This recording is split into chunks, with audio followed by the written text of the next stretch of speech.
as a male in Asian society, there is this stigma against asking for help. And mental health oftentimes is brought up as people look at that and they'll be, that's not real, right? It's like, you should just work. And the more you work, the less you'll think about that. But with everything around us now, all of that noise, I do think it's important for everybody, but particularly for those on that startup journey, to ask for help. It's well accepted that if you're a musician that wants to do well in your field, you would have a teacher. It's well accepted that if you're training for the Olympics, that you would have a coach. But for some reason, that hasn't translated into all of the fields out there, and it hasn't translated as well from the West into this part of the world. And so that's something that I want to change. Welcome to Brave.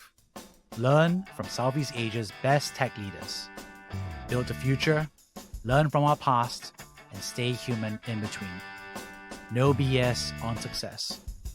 I'm Jeremy Au, venture capitalist, serial founder, Harvard MBA, science fiction nerd, and dad of 2 daughters. Every week, we debate startup news, interview changemakers, answer listener questions, and share personal insights. Join our movement of over 20,000 members and get transcripts, resources, and community at www.bravesea.com. Meet Ringkas, your go-to digital mortgage platform breaking down financial barriers for home seekers across Indonesia and Southeast Asia. They operate in more than 15 cities in partnership with all major Indonesian banks and premier property developers. Ringkas is on a mission to democratize homeownership and create over 100 million new homeowners. Don't just dream about owning a home, make it a reality. Explore more at www.ringkas.co.id. Hey, Andy, really excited to have you on the show. You're an incredible coach, leader, and advisor, and you're also the GP at Wavemaker. So very much appreciate you coming in to share a little bit about your story. Jeremy, I'm excited to be here. So thanks so much for having me. Could you introduce yourself real quick? Yeah, absolutely. So I was born in California in this small town called Cupertino, where I could literally see Apple compute from my backyard. My parents, they came to the US from Taiwan for graduate school. They're part of this first wave of Asian immigrants that went to go work into the Valley. They worked in tech. My parents bought me a share of Apple stock when I was 5. That first got me interested in technology. Over the years, I've worked for a few tech companies, Google, Facebook, Stripe, always on the B2B side. And so that's really shaped how I look at the tech world. And I'm now based in Singapore, as you are. I've been here the last 11 years, came here as part of Facebook's expansion into Asia, setting up their headquarters in Singapore. I've got 2 kids, 2 daughters. They are ages 9 and 11. They keep my wife and I on our toes. And I joined Wavemaker, as you said, last year. So it's an early stage venture capital firm focused on B2B companies or companies that sell into businesses such as large businesses, small businesses, governments, nonprofits. Amazing. So now I have to ask, Andy, what were you like as a student, university back in the days? Were you curious? Were you fun? I'm just so curious. Yeah, even before I was a student, I would say, I think this frustrated my parents a lot as I was growing up because there was always a question and then the constant asking of why. And this is part of growing up in my household where even though I grew up in California, you've got to imagine my parents essentially raised me as if I grew up in Taiwan. So there was Mandarin only in the household until I was about 5. And then when I started to step outside for kindergarten, that world of the US was just completely different than what I had ever known. And so my life in many ways, including being a student, has really been shaped by those 2 perspectives. And I think that got me curious in my younger days, but it also really helps me now because when I approach something, either something I've seen before or something I haven't seen before, just to keep asking questions to understand it. What were the questions that you used to ask? I'll give you an example. My parents opened up a bank account for me when I was 5. Wow. And it was great because this was when banks were paying interest into savings accounts of 7%. 7% a year. Amazing. So we think interest rates are high now, and they were much higher then. So I asked my parents, I said, how could the bank possibly pay me 7% interest every year? And they said, oh, it's because the bank takes your money and then they're loaning it out at 17% for people to buy houses. And that was my first foray into understanding what the role of a bank was. Right. Or the first time that I traveled to Taiwan, I literally thought I was rich because my parents told me that $1 was worth 30 Taiwanese dollars. I counted the money that I had, emptied my piggy bank, and I said, I'm going to go to Taiwan and it's going to be great because I'm going to be able to buy all the stuff. And then I get to Taiwan and you figure out, oh, it doesn't work that way because a Coke in Taiwan costs 30 Taiwanese dollars and not one Taiwanese dollar as I thought it would. It's this combination of asking questions as well as the life experiences that I think shapes me to who I am. Yeah, amazing. I've been multiple times to Taiwan, and every time, like you said, the food is great, but definitely it's always a bit of a mind trip. Sometimes currency and everything makes sense. And so there you are, you've been building and learning, and then you decided to join technology, and you did some stint as consulting. But what was it like to make the decision to go into technology? Yeah, for me, because I grew up in tech, I grew up in Cupertino, I think it was natural for me to go the tech angle. Where I was a bit different is that my parents really came from an engineering background. All the friends that I had growing up eventually went into some type of engineering, started their own companies. But because my parents had bought that share of Apple stock for me when I was 5, that then got me super curious because every morning when I went outside, I would go get the newspaper. And then I would, of course, take out 2 sections of the newspaper. The first one being sports, have to read sports first. And then the second one was business. And then in the business section, that's where all the stock quotes, including Apple, was. And then naturally, I started asking questions. Why did the stock go up? Why did the stock go down? And then in 1987, you open up the newspaper one day and it was the big crash. And then all the stocks went down. So it got me curious to then there's one day I still remember I went to my parents and I said, hey, this whole computer and engineering thing that you're doing is great. I think I want to do business. And they're like, what does that even mean? And I didn't even know what that meant. I only said business because that was what the section of the newspaper was called. And they said, hey, we're going to be supportive of you doing this. Just realize because of our background, we may not be able to help as much. Right. And it's interesting. So there you are, you're focused on the business side of it, for the air quotes there. And then your parents are the engineering side. So what was that, I wouldn't say divide, but what was that culture change or difference that you felt? Well, if you're familiar with how Taiwanese and many Chinese households was, the parents don't care whether you're doing engineering or business. I'm like a 5-year-old talking. And even as I grew up in the household, of course, when things break in the house, computers need to get built, printers start to malfunction. I'm the business person, but I'm still IT support, Always, And so in many ways, even though I had that interest about what drove numbers, I still learned the engineering side just by being immersed with friends and parents. So I think that's where I come out the other end, probably a combination of the two. I can empathize with how companies are started and how much engineering work goes into them. But then I also try and zoom out and look at things from a business perspective. Amazing. And there you are, you build your career and you've gone through and worked with multiple tech companies, but also risen the ranks. So you also made a geographic transition from California to Southeast Asia. So walk me through how some of the decisions you made in your career during this time. Yeah. After undergrad, I went into consulting, and the consulting that I did specifically focused on strategy consulting in the tech sector. And within tech, I could quickly see, got my first exposure to hardware companies, software companies, internet services companies. And I could quickly see internet services was where a lot of the change and innovation was happening. After business school, I was fortunate enough to get at Google. But I remember when I was talking to the recruiter at Google, she said, hey, we definitely want you to join, but it's about 9 months before you start. We're growing really fast right now. So we'll let you know 2 weeks beforehand which group you're going to be in. And then 2 weeks before, they said, hey, you're going to be working on this B2B marketing team. And in my mind, I'm thinking, what is B2B? Isn't Google just a search engine? And then I quickly saw once I joined, oh, this is interesting. B2B for Google means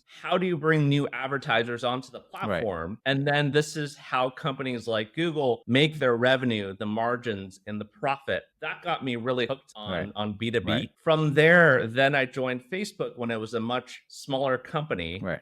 Just as it was starting to think about how do you bring new SMEs onto the platform, because by that time Facebook had a lot of users using it, but not necessarily a lot of smaller businesses yet. They haven't figured out how do you bring on small businesses at scale. And so because I was early at headquarters, then after a couple of years, they came up to me and they said, "Hey, Andy, we're interested in expanding to Asia. You're Asian. We trust you. Can you go with a small group of folks and help us set up our presence there?" That was late 2011, early 2012. Came here with my wife and our newborn at the time. And then it was an incredible run because frankly, the business grew faster than any of us thought that it would. And I could also see that because I had come in on the ground floor, I had gotten off the airplane with that Facebook t-shirt, people trusted me for right or wrong, probably their mistake. But then I was able to ride that wave as the business grew for Facebook, the SME platform. And for us at Facebook at the time, Asia meant everything from India to New Zealand. And so we were into a sizable business. And then, of course, a lot of learnings came out of that as well. What was interesting is you also made a geographic shift as well. And I think that was a very non-intuitive move from my perspective, because 10 years ago, right? I think obviously Southeast Asia, there's a lot of demographic and all these other things that we all say and talk about. But to make the decision to do that and to rotate and help be the founding team member in APAC,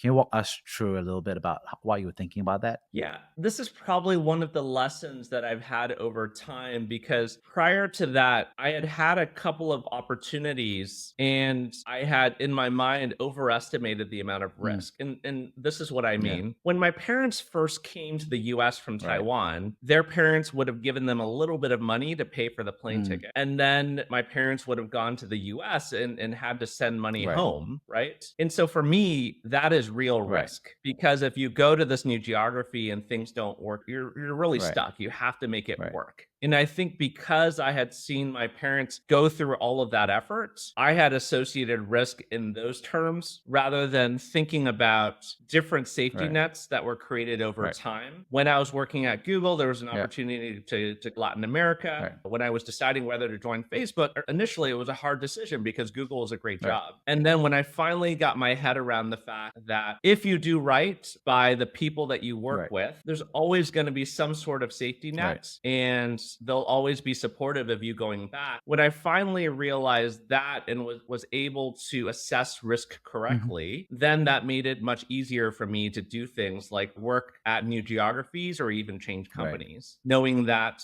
the people that I had tried to help along the way, if I ever needed it, they would be there for me as well. What do you think people misjudge risk from your perspective? I think people oftentimes see it as a 0-1 thing. And there's this book that I've been reading by Sukhinder Singh Cassidy. She used to run StubHub and then also APAC and LATAM for Google. And I agree with her assessment. Risk oftentimes is I either sit here and do nothing or I jump off a cliff. I think this is really what prevents people from moving or even standing up. Versus risk, in my eyes, is much more, here's where I am today.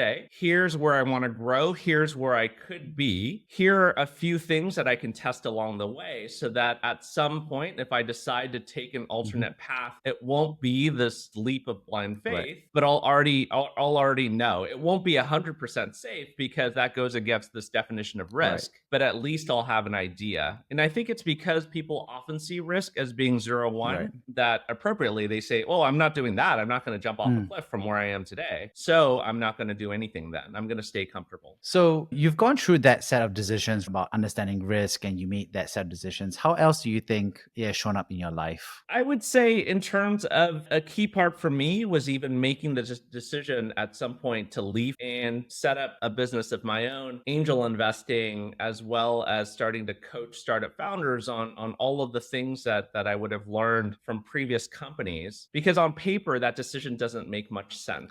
Because from the outside, you're in this role for 10 years where people know you and you keep getting more and more responsibility. And then at the same time, I look back on those 9 or 10 years, I finally had the courage to ask myself, why is it that from the external perspective, I keep taking on more responsibility, but I may not be enjoying it as much as I did in the earlier days? Yep. So then I asked myself that question. Over the past 9 to 10 years, what was my favorite part of the Right. journey? And I came to the realization that it was when I was in smaller groups, either coaching founders, the SMEs that I was working with, or it was coaching folks on my leadership team and then watching them to go on and do great things. And so after that, then I asked myself an even harder question. I said, what might it look like if I were spending 70, 80, 90% of my time doing Right. that? And that was a difficult question because that was the question that made me realize this was probably the time that I needed to experiment Right.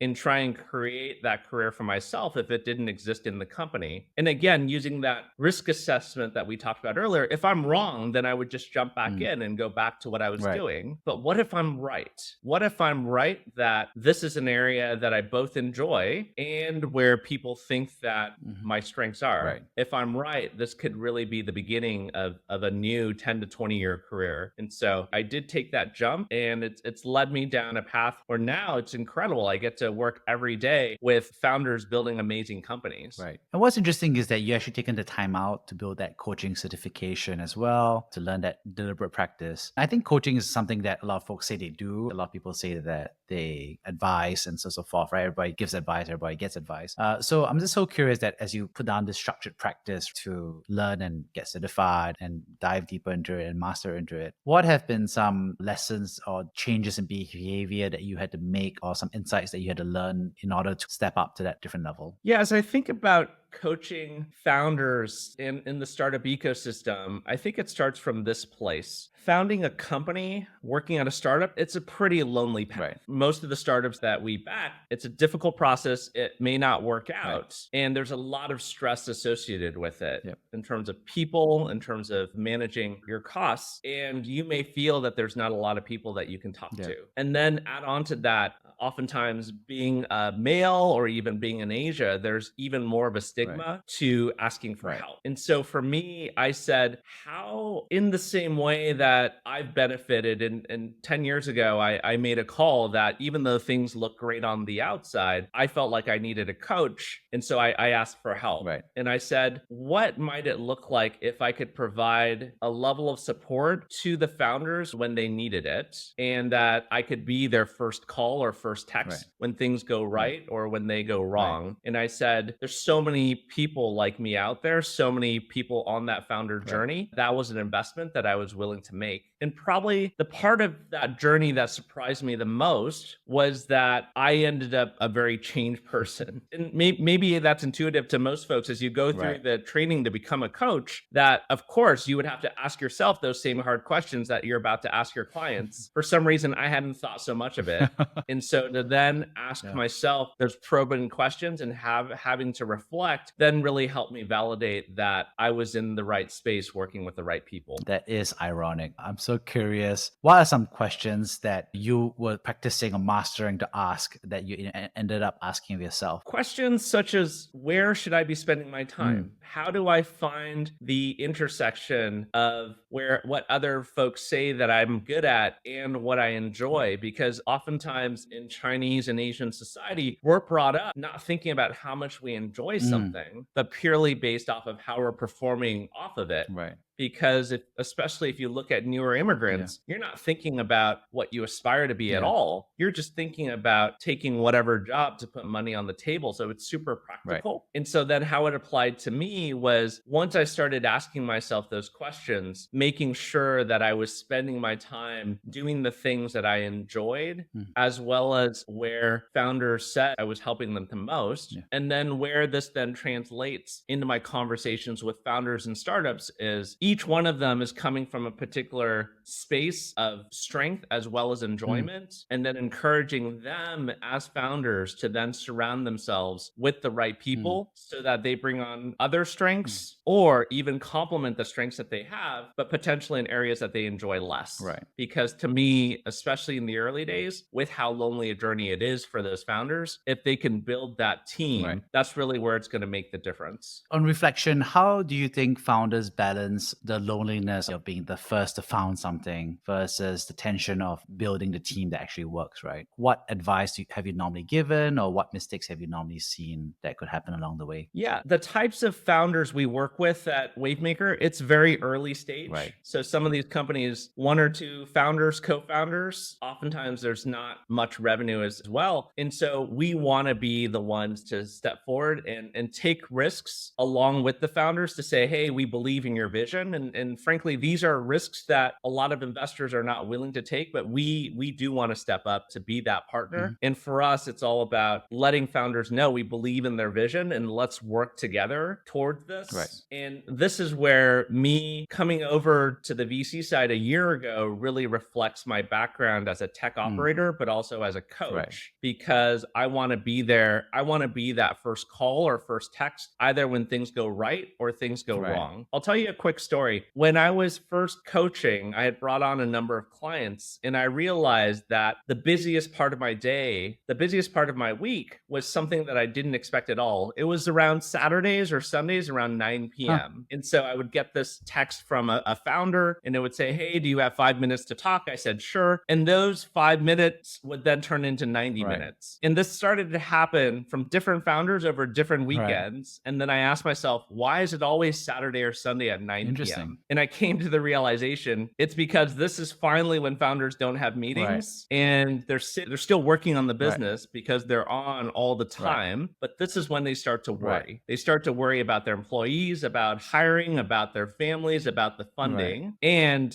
this is when they started to ask for help. And so once I saw that, again, it's coming from this place of, out of all the people that the founder could have reached out, they chose to reach out to me. And for me, I hold that trust sacred. And these are the types of founders I want to work with. And not only as a coach, but as a company, we want to be that first call. It's good things or bad things happen because we want to build a trusted partnership. I think there's a myth in VC that VC is about a capital business, but I would disagree. I think VC is very much about the people business because good people will always have options. Good founders will always have multiple investors that want to work with them. Good limited partners or people that put money into VC funds will always have options of where do they invest their money. So for me, I see it very much as part of Wavemaker and what we do. We are in the people business as much as, if not more than, the capital business. Because if we can build trusted relationships with founders and with limited partners and bring good people who always have alternate options together, that's the only chance that we have to do well. Right. This is really fascinating because I too also love coaching and I'm also in venture capital. And I think one thing I do feel, and I agree with you especially, is that there's both a lot of parallels and overlap, but there are also like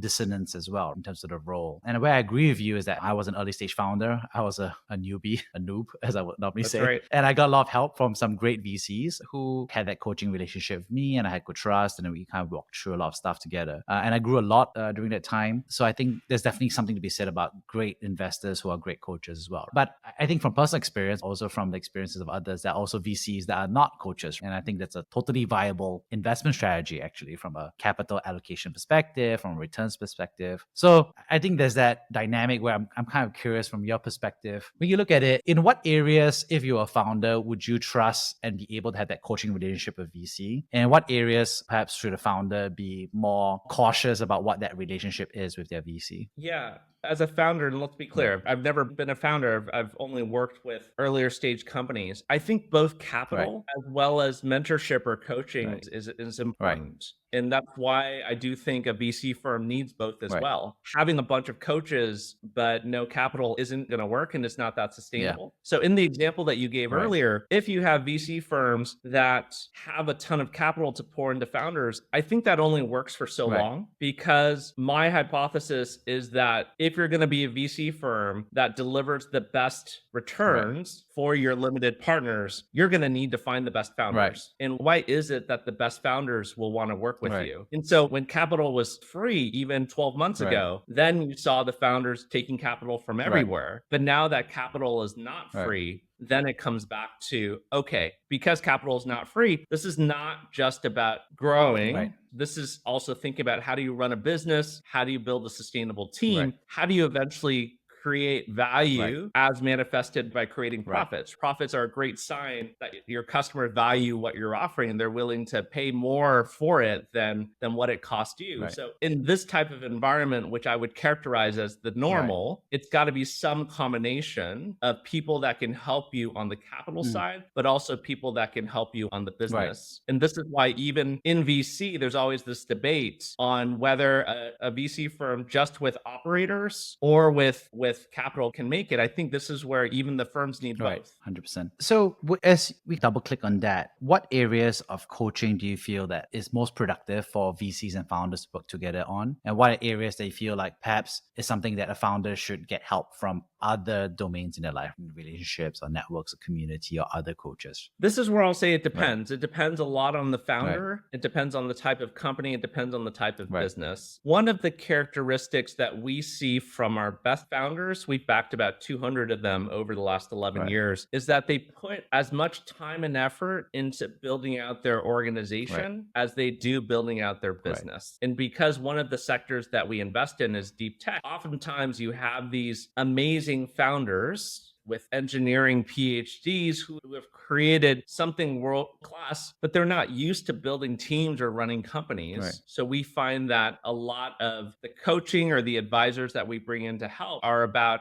how do you build a team of people? How do you actually commercialize this amazing product that you've built? How do you think about going from managing a team of individual contributors to having to grow your organization 2, 3, 5, 10 times when that next round of funding comes in? That's probably the area that a lot of founders are not equipped to do. And they don't think necessarily about it in advance because they think that the product will carry itself, and oftentimes it won't. I think one interesting thing that I do reflect on is that a dollar in the US goes a lot further in Southeast Asia, right? And so I think there's a certain type of fundraising pattern that startups go through. And one thing I've noticed is that I think founders are able to raise a certain amount of capital, but also able to, as a result, hire a lot more people than they normally would have had to in the US, for example, because of the cost of human labor in that sense, right? And so I think one thing I noticed I'm starting to reflect on compared to my Southeast Asian and US experience is that I think a seed company often has twice the number of people I would normally see in the US, and a Series A company is like maybe 3 or 4 times the size. And one reflection I had was that it just took me a long time to become a people manager, right? It just took me time to just slowly get from point A to point B. How to manage 10 people, I think everybody can do, but 20, 30, 40, that's when things start to go sideways, and 100 is just another ballgame altogether, right? So I'm just curious, when you talk about the organizational leadership perspective, what are the areas that you often intensively coach people on versus feel like you can let them be a little bit more? Yeah, this is, Jeremy, maybe where I'll share my point of view on why within startups and in particular in the tech sector, coaching people, motivating them is so important. Because if we go back a couple hundred years, let's say the industrial transformation, and we're all working at a factory where there's one factory manager and there's 1,000 workers. This at the time, the pinnacle of efficiency. But now if we look back at that, each of those 1,000 people are probably doing exactly the same thing. And then if one of them were to step out from their role, there's 1,000 people outside the factory that want that job. In that world, it doesn't make sense for the factory manager to do one-on-ones with each of those 1,000 people every week because what they're doing is not differentiated. Now, in the Valley, what they found out during the 50s and 60s is that when you had a very great engineer, he or she could create hundreds of millions, if not billions, of real value by themselves, and that the value of a great engineer versus an average engineer was probably 100x, if not 1,000x. And so it really was based off of this kernel of the engineer who could create something very valuable from nothing, and the fact that a very motivated engineer who is technically strong could create a lot more value than somebody who is average. That then got the tech companies saying, wow, if I could harness the power of this collective workforce, then this would be my differentiator. And I really do believe it's based off of these truths that then tech companies started to pay a lot more attention to things like span of control or how many people each manager manages, as well as having weekly one-on-ones with your direct reports. Because if you've hired the right way and you have that 100 or 1,000x employee sitting in front of you, then the best thing that you could possibly do as a manager is to guide them, to unblock them, and then to get out of their way. And this is where I think technology, this industry, is very different than the others, where there are physical limitations. I'll give you one more example. If we look at the Olympics, the fastest runner in the world can run 100 meters in, let's say, 9.7 seconds. And I'm a below average runner, and I could probably do 100 meters in 20 seconds. And the delta between somebody who is the best in the world at doing something with somebody like me who's below average is only 2x. And so it wouldn't make a lot of sense to recruit the best athletes in the world, because there'd be so much effort associated with that if you needed 100 or 1,000 of them. But again, if we're talking about the engineer example where you're bringing things into the online world, then if you find the right engineer or the right person, they can potentially create 1,000, 10,000 times more value than somebody else. Then it makes a lot of sense why we as managers and leaders would want to invest heavily into them. And how should managers, especially founders, and you mentioned, for example, first-time founders, think about managing and coaching and developing people? This is a tough one because they're coming at it from different angles. In the beginning, we find that a lot of the founders are really focused on building that product, which is great, which is absolutely the right thing to do. But what we also find is that for those companies that do see that traction, then they're going to need growth. They're going to spend more on sales and marketing. They're going to get funding. And then it really is at that point, oftentimes the founders say, okay, now I feel stuck because now I'm being asked to do 10 or 15 things and half of them are outside my comfort zone or out my zone of strength. And then they say, well, I should probably hire 10 or 20 people. And that is already too late, because to find the really good people, then you have to be looking all along. So the lesson we oftentimes coach our founders on is, how do you start thinking about building the organization as if it's going to scale so that you're ready when the time is there, rather than after your product already has traction, after you've brought in the money already. How do you bring in people from the outside or co-found the company with who have seen your current stage of growth, but have also seen 1 to 2 stages past that, and they understand, what does it mean to add a zero? And adding a zero could mean adding a zero, or adding 2 zeros could mean increasing your number of customers by 10x. What breaks internally in terms of systems, in terms of processes? What happens when you go from 10 employees to 100 to 1,000? What would break in your system? What types of people would you need? And then in a company that's 3 zeros away, and you are 1 person this year and 1,000 people a few years after that, what do you as a founder still want to be doing? Do you still want to be on the engineering side? Do you want to be the face of the company on the fundraising side? So these are the conversations that we want to have with founders. And again, the best ones that we see are not only strong technically, especially the deep tech founders, but it's those that put as much thought into building the people side of their organization. So honestly, there's not much we're going to be able to do to help them on the technical side. We've got quantum computing companies, with 6 PhDs on their staff. There's absolutely nothing I could teach them about their field of study, but maybe I can offer them some guidance on, what does it look like when you grow your company from 10 to 100, or what does it look like when you're trying to sell into a government entity? You mentioned zone of strength multiple times. How does a founder decide or become self-aware about what is a zone of strength versus a zone of less strength versus a zone of no strength? For me, if I've learned anything, it's that people typically don't have a good sense of where their own strengths is relative to how it is objectively in the world. And why do I say this? Depending on the culture that you're coming from, sometimes some cultures would overrate. People would come in and think that they are far above where they actually are. And you have certain cultures, many of which are on this side of the world, where you're brought up believing you're not very good at something, but then everything else would suggest otherwise. And so I actually find that when looking for strengths, it's important to chat with people around you from different circles and see what are some of the trends that come up. And if there are people that are strong in a particular area, and they also say that you are strong in that same area, that's when you should start to listen more. And then if you have multiple people from different circles starting to say the same thing, that's also where you should listen to. And so we try and be that validation. Oftentimes for Right. founders, we'll bring in advisors and others that look at a product or look at a founder and try and validate, and then base our investment decisions off of that. Great. And on that note, could you share about a time that you personally have been brave? Yeah, absolutely. It goes back to 10 years Yeah. ago. Things were going really well. I was taking on more responsibility, Facebook, but just in my mind, it wasn't in a good place. Right. And something that I struggled with for a while was whether to ask for help or not. And I ended up getting an executive coach, and that person was just great in terms of being a sounding board for me to chat with. And I would attribute a lot of the unblocking that I've been able to do and the reflection because that person was able to both encourage me, but also challenge well. And as a male in Asian society, there is this stigma against asking for help. And then mental health oftentimes is brought up as people will look at that and they'll be, that's not real, right? It's like, you should just work. And the more you work, the less you'll think about that. But with everything around us now, all of that noise, I do think it's important for everybody, but particularly for those on that startup journey,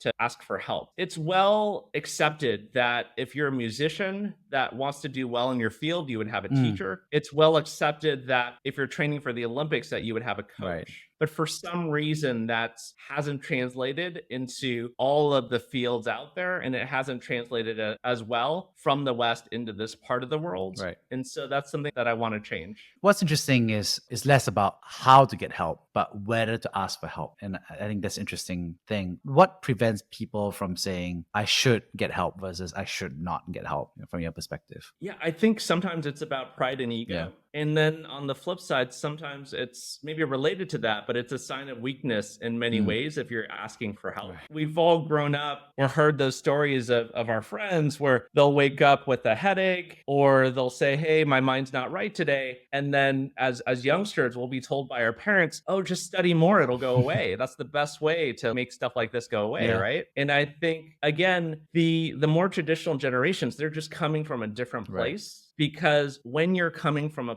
place of thinking about survival, that's ultimately what you do. If you're coming from a place where we have the luxury of wanting to aspire to something and all the complexity and all the difficulty that comes from building something that can positively impact, let's say, hundreds of millions of people, that wasn't possible 100 years ago. There's also just the associated stress that comes with it. The thought that somebody could do that on their own and carry it on their own shoulders without asking for help, to me, it just isn't possible. And so it's important to me for the startup founders, but for all of us to continue to seek the areas where we're strong and focus more time on those. But also be really willing to ask for help as well. If somebody is telling themselves they shouldn't ask for help, but they at some level also feel like they want to ask for help, how should they go about unblocking or uncontradicting themselves and moving from one side to action and getting help? Yeah, I think I go back to the examples in other industries and other domains. If you're training for the Olympics, that means really good at something and you're bordering on world class. You would never train for the Olympics without asking for help, not just from anybody, but from somebody that probably has gotten the medal that you want.